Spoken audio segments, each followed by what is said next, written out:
naquela oportunidade e manifestei isso e reitero que, na forma da lei, no meu entendimento, o suplente deveria ter sido convocado, sim, exercido o direito de voto e votado com a sua consciência pela cassação ou não dele. Isso é um entendimento que não é um entendimento apenas meu, é um entendimento da esmagadora maioria do Tribunal de Minas Gerais e, inclusive, com alguns entendimentos na corte seguinte, que é o Superior Tribunal de Justiça. Mas não é o que está sendo discutido aqui. O que eu preciso também fazer menção é que existe, além da questão jurídica posta, do debate jurídico posto, que ele é legítimo, ele é saudável, ele é necessário, graças a Deus que é assim, que quando nós somos afetados no nosso direito, nós podemos recorrer à justiça, existe alguns interesses políticos, e que às vezes até inconfessáveis. Haja vista, e aí eu vou entrar na seara política para que o cidadão e para que todos nós que estamos aqui possamos entender. O vereador em questão, no ano que eu compunha essa casa, ele foi signatário, ou seja, ele fez um requerimento pedindo a instauração de uma comissão processante para a cassação do atual prefeito. E me causou muita estranheza que 6 meses depois, que foi no dia 1º de janeiro de 2010, ele passou a presidência dessa casa com o apoio do governo. Então, é uma reflexão que precisa ser feita, se os embates estão se dando só no campo jurídico ou também no campo político. E não bastasse esse comportamento que, no mínimo, me causa espécie, me causa estranheza, o meu retorno à casa mexeu com as peças no tabuleiro político. Haja visto que, naquele momento, o governo tinha maioria aqui, e, com o meu retorno, perdeu porque eu já disse em outras oportunidades, e reitero aqui, eu compactuo com projetos, independente de onde venha, quem seja o titular dele, que beneficie a comunidade, mas eu não aceito ser capacho de ninguém. E o meu comportamento na casa, na legislatura que aqui terminei, foi exatamente nesse sentido. Eu nunca aceitei troca, negociata com esse governo, que era o governo naquela oportunidade. E, infelizmente, as pessoas que governam, sobretudo aquelas que têm dentro de si um pouco de tirania, elas só aceitam parceria se elas puderem dominar, que, na verdade, deixam de ser parceria. E eu não me curvo diante dessas questões e no meu retorno nessa casa isso ficou muito claro. Eu ajudei na emenda que mexeu na questão orçamentária, porque o governo havia pedido naquele momento uma flexibilização das receitas da ordem de 30%, e em conversa com o vereador Edson, a quem eu agradeço a confiança e o respeito, ele entendeu de fazer uma emenda e foi acolhida pelos demais vereadores, trazendo essa flexibilidade para apenas 5%. Razão pela qual hoje deve ter, eu não posso dizer com precisão, mas talvez em torno de 10 milhões que ele esteja pedindo suplementação orçamentária, e que essa casa ainda não deu. E mesmo que eu saia, eu acho que não deveria dar. Eu já manifestei aqui em outra oportunidade. O certo é que a minha vinda para a Câmara trouxe um desconforto muito grande para o governo. E o governo passou a fazer algumas tentativas.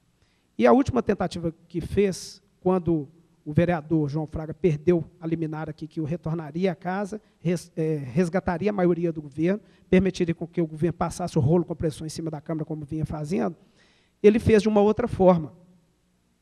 Eu fui empossado em função de ter concorrido a uma eleição, ter tido 568 votos e ter ficado como suplente de vereador pela coligação. E eu soube, tenho provas disso, que o governo orientou uma cidadã desse município, uma cidadã de bem, uma pessoa correta, honesta, que requeresse a vaga que eu havia ocupado, porque ela fora candidata e ficou na suplência, mas enquanto partido.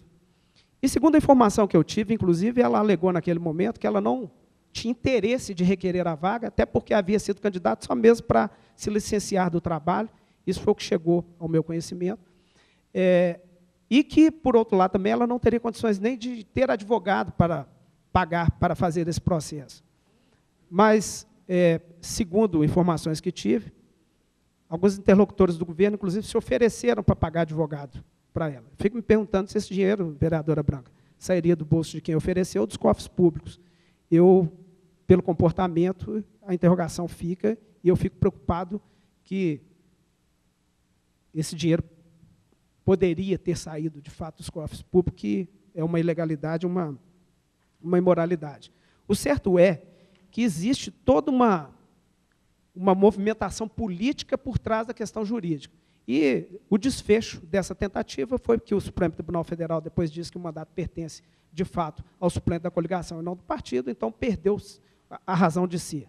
O certo é, para você que está aqui, para as pessoas que nos ouvem, que o governo ele quer o retorno. Interessa muito ao governo do Padre Rogério o retorno do vereador João aqui para essa casa. E aí, repito, não estou fazendo julgamento do mérito com relação à saída dele daqui, porque eu não participei do processo de votação. Se tivesse participado, eu diria a minha opinião através do voto, se eu acho que se ele realmente feriu o decoro parlamentar ou não. Eu não vou dizer agora porque eu não fui chamado para dizer naquela época.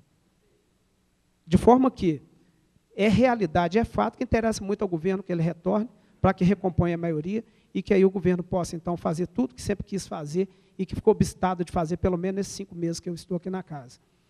De forma que, senhor presidente, essa casa deve permanecer altiva, deve permanecer firme, independente, não pode ser vista como um apêndice do governo, ou seja, como alguém que realiza os desejos do governo sem questionamento, sem se perguntar por quê.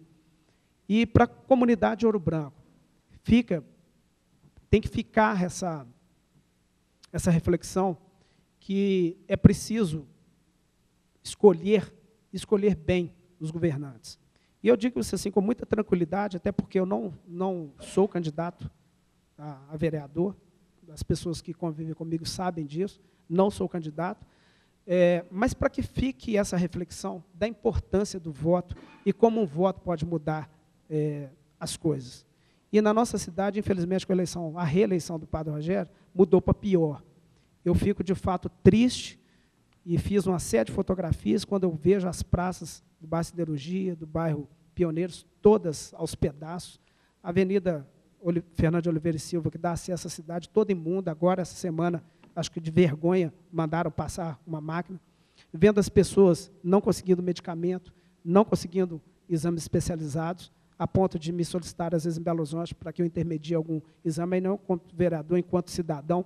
Então, é preciso que a comunidade faça essa reflexão, que existe um interesse muito maior do que uma simples discussão jurídica da questão da volta do vereador para essa casa, caso isso ocorra.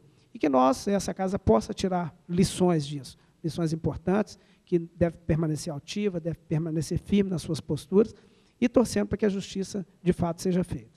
Muito obrigado, senhor presidente. Obrigado, vereador Herbert, pelo seu pronunciamento, seu esclarecimento. Eu gostaria de convidar todos aqui presentes, todos os telespectadores da TV Lafayette, munícipes interessados na questão que se diz respeito e trata a questão do plano de diretor e na lei de uso e ocupação do solo, nós teremos agora mais uma audiência pública que realizar-se-á no dia 1º de junho, às 15 horas. Então, todos estão convidados para estar participando. Nós vamos estar divulgando no nosso site, nos jornais, com faixas, carro de som, com todos os meios possíveis e legais. Nós vamos estar convidando a todos os interessados, porque vem quem tem interesse, quem tem interesse em discutir, resolver um problema, interesse no bom desenvolvimento da nossa cidade. Então, eu acredito que vai vir interessados mesmo. Ninguém que não tenha interesse não vai participar de uma audiência pública, a qual ele não tenha interesse. Então, ficam todos convidados, todos os munícipes de Ouro Branco, todos os vereadores, já para essa audiência, essa segunda audiência pública, que será realizada no dia 1º de junho de 2011. E também convidar toda a comunidade para mais uma edição do projeto Câmara Itinerante Legal, que vai realizar agora, dia 28, sábado, dia 28, na comunidade rural de João Gotti. Comunidade rural mas está aqui a apenas 3, 4 quilômetros da nossa cidade.